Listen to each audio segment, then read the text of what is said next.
Hello, everyone, and welcome to Beverly Hills Beast Machines. So, today I'll be talking about the vehicle reviews in Sri Lanka. I think Beverly Hills Beast Machines with ඔබ සියලු දෙනාම සාදරයෙන් පිළිගන්නවා. ඉතින් අද අපි කතා කරන්නේ වාහන සමාලෝචනය නැත්නම් වාහන reviews ගැන ලංකාවේ කරන විදිය. So, as you know, even this is not relevant to Sri Lanka, but for any country, you see, like when it comes to reviewing a new vehicle, they explain about the vehicle features, the transmission system, the engine, gearbox, and the features that it has. But they just suddenly speak about the features with different kinds of new words, like it's not available in the vocabulary. So I don't know, like when they tell like that, they should realize whether this person who is watching this video, does he understand? Does she had a clue or any idea about it?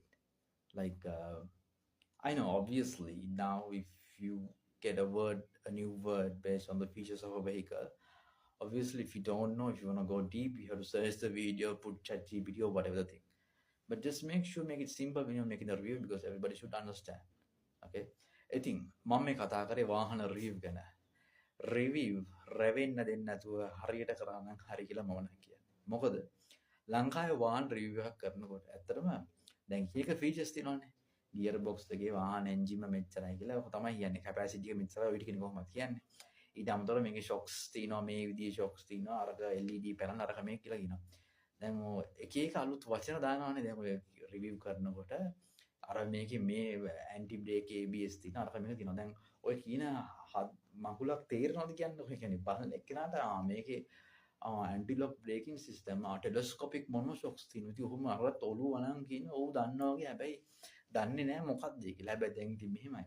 පින් සිද්ධ වෙන්න chat GPT Google තියනවා search කරලා ගන්න පුළුවන්. හැබැයි ඉතින් මේ බලන එක ඔක්කොම සර්ච් කරලා ගන්න නැහැ. මේකේ ෂොක්ස් දෙක තියෙනවා. වහන්නාම සර්පාස්යෙන් ගන්න පුළුවන්ද කියලා ඔය ටික විතරයි බලන්නේ. නමුත් වාහන රිවව් එකක් කරනකොට ඇත්තටම හරියට කරනවා නම් මේකේ මේ ෆීචර්ස් ටික තියෙනවා. නමුත් මේ ෆීචර්ස් වලින් කියන්නේ මොකක්ද කියලා ඒක කියනවා. නමුත් ගොඩක් කට්ටිය එහෙම කියන්නේ නැහැ. මේකේ කියනවා මේකේ දැන් සමහර ඒවා තියෙනවා ගොඩක් කට්ටිය දන්නේ ඒවා තියෙනවා. ඒකද ඒවා අවුලන්නේ නැහැ. දැන් ටෙලස්කෝපික් මොනෝෂොක්ස් කියලා තියෙනවා. දැන් ඔතන අර යන ෂොක්ස් දෙකක් තියෙනවා. හැබැයි ඒකට කියන්නේ ටෙලස්කෝපික් මොනෝෂොක්.